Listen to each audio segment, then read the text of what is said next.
สวัสดีครับ，大家好，我係 Johnny。咁今集嘅內容呢就特別少少，就係圍繞住我而家移居咗泰國曼谷超過1年以上嘅經歷，亦都係作一個比較，因為我係一個香港人啊嘛。我作個比較就係等大家知道居住喺香港同埋泰國曼谷嘅有少少嘅變化啦，同埋就係呢1年以上嘅旅居經驗呢，就令到大家有一個初步嘅印象，知道如果你住喺曼谷嘅時候，可能會有咩變化同埋咩改變。咁如果你第一次睇我頻道，我頻道主要就係分享我嘅日常生活點滴同埋一啲泰國最地道嘅事情。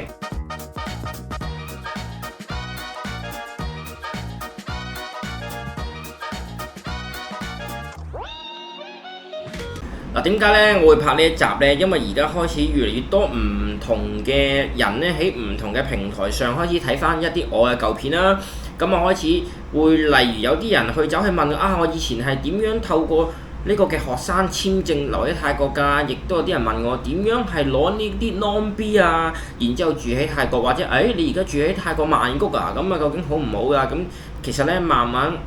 有好多個人呢開始夠膽啦，或者叫做睇咗我啲嘅影片啟發咗佢哋諗，其實自己亦都好中意泰國曼谷嘅喎，想好似生活成為我一樣，係啦，好似佢嘅生活變成我一樣咁樣，比較逍遙同埋住喺自己喜歡嘅國家。咁所以呢，我自己覺得而家有一個變化啦，大家可以睇翻以前好舊我嘅影片咧，分享我住喺泰國嘅時候嘅經驗啦同埋經歷啦，咁應該會有好大嘅反差㗎啦。咁今日一樣呢，會從衣食住行幾樣嘢去講嘅，咁我相信呢，大家聽完之後呢，完全呢係會改觀嘅。嗱，咁首先呢，就從呢個嘅衣服上啦，大家呢就因為遊客啊，我知道其實好多人呢，香港人呢好醒嘅，自己上網睇完啲片呢，跟住自己透過 Google Map 就嚟到曼谷去自己玩啦，係咪？我當年都係啦，咁所以嚟到嘅時候呢，有好多衫又平啦，又靚啦，跟住個設計啦，亦都好好啦，係咪？咁所以呢，又想有啲人會好似我咁樣想着得更加似當地人。咁去買啲衫去着到自己都係泰仔咁樣啦，或者泰妹咁樣啦。咁呢個就人之常情啦。咁但係呢，其實而家我開始住得耐呢，咁就慢慢呢，衫呢買少啲。但係唔係唔買，因為天氣太熱啦。好似而家咁樣呢，大概係5月啦。其實我今日拍片呢，5月17號啊。咁過多幾日你哋會睇到㗎啦，因為我禮拜日晚上8點半香港時間更新㗎嘛。咁其實而家天氣太熱呢，我望一望窗邊啦。雖然我而家暫時冇開冷氣啊，但係都係要開㗎 keep 住。咁但係個問題係咩呢？因為太熱嘅關係呢。一日咧最少換3-4套衫啦，咁衫咧你就買咧又唔可以唔買，但係買得多咧就冇意思啊，因為你着嚟着去咧都係着最啱身啊、最舒服，即係最易笠上去啊，即係個感覺係舒服嗰種感覺。反而咧靚嘅衫咧就唔係唔着，咁呢度咧會後啲講嘅，主要係着啲舒服啦，即係展現到自己身材好，咁就 OK 噶啦。嗱，咁呢度咧可以再講講啦。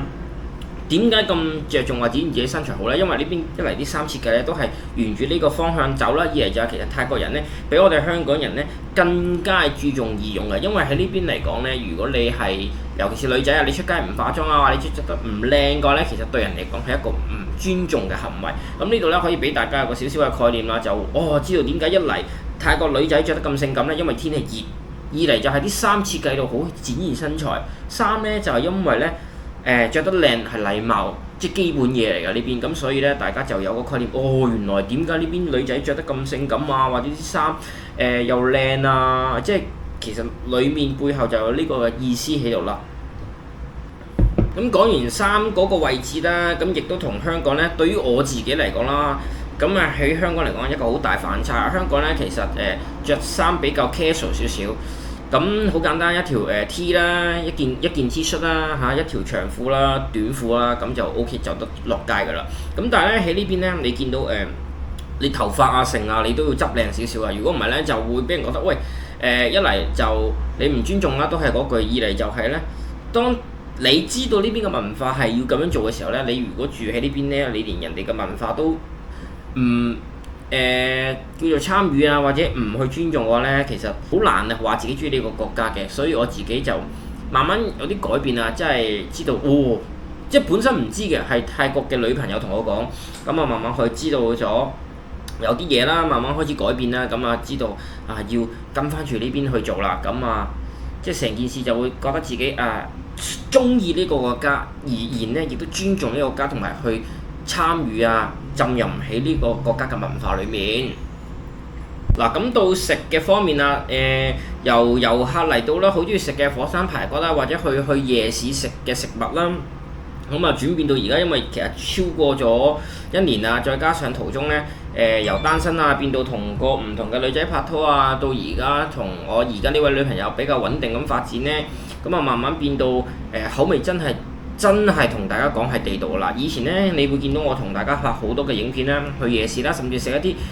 遊客覺得好好食嘅食物啦，但係食完之後呢，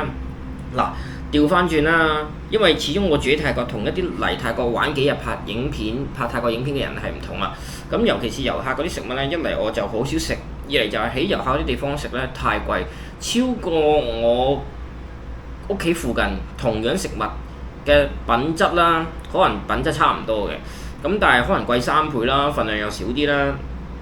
咁再加上呢，其實嗰啲食物呢，即係佢係擺得好靚，咁令到呢你遊客呢，你一嚟你遊客唔係個個識泰文啦，二嚟就遊客冇咁多時間啦。咁夜市就只會呈現嗰啲可能比較易整或者比較樣靚啊咁嘅食物啦，咁樣嘅食物跟住去食啦。咁所以調翻轉而家我呢，除咗遊客嘅食物好少食之外呢，同埋呢我都會揀㗎啦，因為泰國曼谷好大嘅，我都同你講啦。你食緊嗰碟嘅火山排骨呢，可能係貴我食緊嗰碟嘅火山排骨嘅3倍。咁再加上呢，而家我有咗一個好穩定嘅戀情之後呢，好多嘅泰國嘅美食呢，大家眼中嘅美食呢，都可能喺屋企整到。例如呢個嘅甲泡啦，用甲泡整嘅呢個甲泡無角啦，咁唔係甲泡無角，甲泡母啦，因為甲泡無角係嗰啲好似我哋香港嘅燒肉啊嘛，係咪？咁呢樣嘢就冇整嘅，其實買翻嚟撈埋一齊就係啦。咁但係呢，就而家可能有時會自己女朋友買啲豬肉啊，買啲雞啊，咁加埋甲泡啊整啊，或者係大家好中意食嘅嗰啲叫做山蝦刺身啊，咁呢啲女朋友都識整啊，就變相一定要去夜市食嘅嘢，就變到而家喺屋企都食到啦。咁所以又更加減少咗我出去拍嗰啲嘅影片啦。同埋呢，另外一樣嘢就係海鮮啊，遊客呢嚟到好中意食海鮮噶嘛，自己都係嘅，但係始終呢，而家太多選擇啦，咁變成海鮮呢，久唔久先食，就唔同你遊客嚟到呢度呢 keep 住食啊嘛，因為海鮮靚啊，海鮮多啊，海鮮大啊嘛。咁但係你住咗呢邊呢，就食得多都膩啦，即係呢個就有個變化啦。咁但係個問題呢，就想講到俾大家聽呢，如果你好似我咁樣移居咗泰國呢，咁如果你係中意泰國人嘅話，你不管你係女仔男仔或者你同性都好呢，如果你係真係同到一個當地人拍拖嘅話呢，慢慢你都會變到好似我咁噶。咁但係呢個呢嘅體驗呢，就未必個個人都係啦，有機會可能你啊，或者人哋係已經係一個情侶一個家庭過嚟泰國噶嘛，咁就少咗睇唔到我呢樣嘢啦。咁所以我覺得就正好我拍呢條片呢，去分享俾一啲想住喺泰國，對泰國有憧憬，或者係想出嚟唔同國家闖下嘅人呢。睇完我呢條影片就發覺可能其實住喺泰國嚟講冇你想象中咁困難。咁當然啦，一定都有一定嘅困難嘅，但係睇下呢條尺喺邊度啦，好冇？嗱咁食呢，好似就都講得七七八八㗎咯喎，因為主要就係呢，而家好多嘢呢，唔使出去食啦，即係等於你一個香港人啊。你係外國嚟香港嘅，咁你當然唔識整香港嘢食啦。但係如果你係香港人嘅話，你多少都可能識下整下呢個番茄炒蛋啊嚇。應該番茄炒蛋係廣東嘢食嚟㗎嘛，係咪啊？即係類似啲咁嘅嘢，或者蒸肉餅啊，係咪？即係雖然呢啲我唔識整啦，但係我媽識整啊。即係類似都係咁嘅嘢啦。即係我想講就係話，慢慢轉變到呢，更加叫做係居泰生活啦。就所以。見到如果你而家再叫我去到夜市拍火山排骨，好興奮咁嘅樣啦，就唔會噶啦。或者見到啲山蝦刺身，好興奮呢，就唔會啦。因為我女朋友喺屋企整，仲整得乾淨啊，整得衞生啊，又好食啊。咁所以呢個就係一個小轉變啦，甚至係大家中意食嘅呢啲鬆揼啊，即係嗰啲涼拌沙律啊，呢啲我女朋友都識整。個問題啊，就係變到慢慢呢，你浸入咗喺度呢，不管係泰文啊。文化都會有一個升華㗎啦，咁呢個就係我想講俾大家聽。如果你真係中意泰國曼谷嘅話呢，正好你又肯睇晒我呢條影片嘅話，就等你知道，喂，如果呢你係中意泰國嘅話，其實就係差一步，嗰步係咩呢？就係你自己夠唔夠膽離開你原本個國家去邁進一個新嘅國家去成長啦。嗱，咁去到住方面咧，住咧其實大家如果有睇我以前拍嘅影片咧，因為我係從日更變周更，而家再變到比較少嘅更新啦，咁但係 keep 住都會更新嘢，更新啲泰國嘢啦。咁咧好大分別咩咧？我從住個酒店，住嗰啲真係香港人嚟到泰國會揀嘅酒店，但係當然可能揀嘅檔次平啲啦。跟住之後就住啲日租式啊、月租式嘅酒店，跟住之後再住啲我自己認為眼中啊比較平嘅泰國屋，跟住再住到而家真係住喺啲公寓度啦。咁啊改變係咩咧？一步一步去平，冇錯啦！你有冇聽到啊？一步一步平啊！真係點解呢？因為住到譬如我住到呢啲公寓咧，直情就係你泰國人住嘅地方啦。咁泰國人住嘅地方，你都有分唔同嘅區域噶嘛。咁我而家咧呢個位置就唔係昂都，因為昂都嗰邊其實都係好遊客嘅地方嚟。我自己覺得，咁我呢個位咧即係完全要泰文溝通噶啦。咁我想講嘅咩呢？就係呢，佢嘅尤其是電費啊、水費啊，仲有就係屋租啊，超越咗我哋香港人嗰個嘅物價嘅想像啊！因為你知道香港係一個比較細嘅地方啦，因為香港寸金尺土啦，比較細嘅地方啦，水費電費啊嗰啲全部咧都係哇好誇張喎。但係你而家嚟到呢邊嘅時候咧，哇！如果你係冇俾人呃嘅話，嗰個水費電費一定係刷新咗你三觀。咁所以我覺得係一個成長嚟嘅。Johnny 以前咧係俾人呃過，以前我嗰個屋企咧個水費起碼貴依家10倍，係啊，真係10倍，你冇聽錯。電費貴呢度起碼2倍至3倍，咁所以就係一個好慘痛嘅教訓啦。咁但係當然你要俾人呃過，你先識得成長啦，係咪？呢啲嘢咧就係我想話俾大家聽啦。嗱，咁啱講到俾人呃咧，你唔理你喺泰國定香港定中國，都係有呢啲人存在嘅。咁但係個問題係咩咧？你可能咁啱撞到佢哋，可能係上天安排等你成長咧。咁住呢度咧，可能都冇乜嘢講啊。有啊，住咧就係想講下大家好關心問題係咪咩安唔安全啊？泰國其實咧，泰國咧，如果你住翻嗰啲沿線 BTS 地區咧，都係好安全嘅。就算咧你如果住到喺啲唔係沿線 BTS 嘅地方咧，咁咧嘅話咧，嗰啲地方咧就可能因為人嘅關係唔係咁多啦，咁就少少提防啦。但係咧未至於去到大家刻板印象嗰種嘅危險，即係未至於一出街就俾人擄走啊，未至於一出街飲杯嘢俾人落藥去割咗個腎啊。即係其實泰國仍然都係好安全嘅地方。咁但係有時咧，因為大家住喺香港啊，未必收到泰國最新嘅消息咧。通常收到都係大消息㗎嘛，例如即係譬如薩蘭帕江啦、槍擊事件啦，甚至係有啲人俾人捉咗去 KK 園啦，即係比較大嘅新聞你哋先收到啊。唔同得你住喺當地啦，大小新聞你都知道啦。即係好似你住喺香港咁樣嗱，近期我都拍咗可怕事件啦，係咪？如果你唔係住喺香港，你要可怕事件發酵到好大，周圍都播嘅時候，你先知道可怕事件一樣嘅道理啦，係咪？咁所以咧，話俾大家聽啦，就係有時咧啲嘢咧係要住咗喺度先睇得到嘅。咁呢個就係一個分別啦。不管你係不斷嚟泰國，但係咧你唔係好似我咁樣住喺度咧，嗰個價值觀啊同埋望到嘅嘢咧都係有啲分別㗎。咁住呢度咧，我覺得都講晒㗎啦。嗱，咁去到行方面啦，行方面應該包括玩啩同埋參觀啩。咁我講下啦。嗱，喺泰國嚟講咧，係周圍都有廟，有啲廟咧甚至靚到哇！你覺得真係寺廟嚟㗎，咁靚嘅，即係同我喺同一般嘅冇嚟過泰國嘅人咧，我會刷新咗個印象。因為有啲人咧，譬如我媽媽啦，就覺得哇，泰國寺廟咧應該係好噏得啊，好舊啊，即係好傳統黑板式啊咁樣嘅。咁但係嚟到呢邊咧，佢個廟咧係一個欣賞性嘅嘢嚟嘅，所以你會見到啦，有啲廟啊，譬如我屋企附近都有啲廟係好靚啊。咁我唔講咩廟啦，一講咩廟你就知我屋企邊個位置嘅。咁所以個問題就係話咧，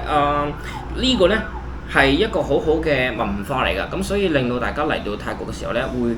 去拍啦，同埋就係我想話俾大家聽咧，有啲人咧冇嚟過泰國嘅，或者對泰國嘅認識唔多咧，嚟到泰國嘅時候不妨去參觀下啲廟啊。唔一定話你信佛先參觀廟嘅，你可以去到當係影下張相咁樣。咁而言啦，泰國咧玩嘅話咧，就當然一定係要講飲酒啦，因為泰國有好多嘅酒吧街啦。咁但係去酒吧街咧，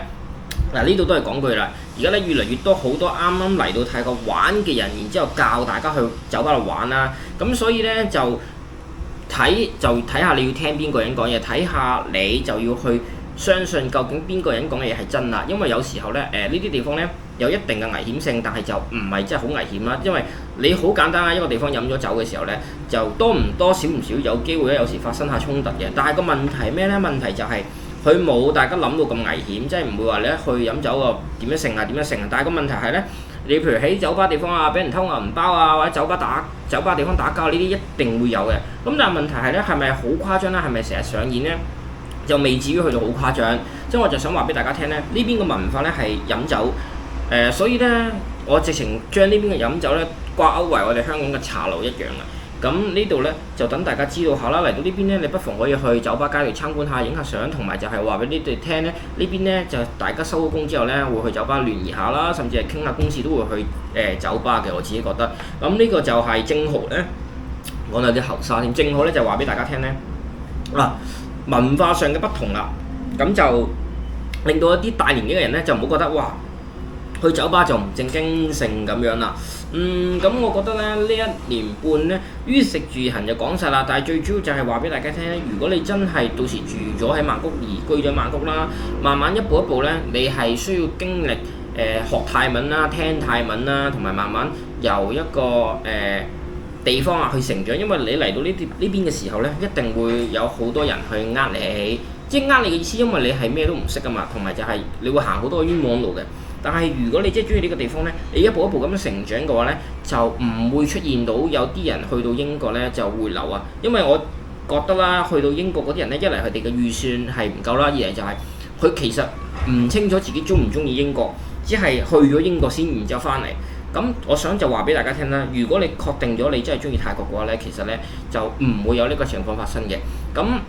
但係都係嗰句喎，你睇人哋泰國嘅影片同你自己住喺泰國嘅時候呢，有兩樣嘢嚟嘅。咁所以大家要諗清楚啦，因為每一個選擇呢，其實都係大家喺人生嘅十字路口嚟嘅。好似我咁樣選擇咗住喺泰國呢2年啦，差唔多，其實快2年㗎啦。咁但係我覺得自己進步得好快。仲有就係講漏咗一樣嘢，我爭啲唔記得講。進步得好快呢，我即刻就想講翻我講漏嘅嘢係咩呢？因為呢邊呢叫做個文化交匯點，我自己覺得雖然香港都係，但係呢邊呢更加之係交匯。個意思係咩呢？呢邊呢，你除咗你會同泰國人傾偈之外啦，仲有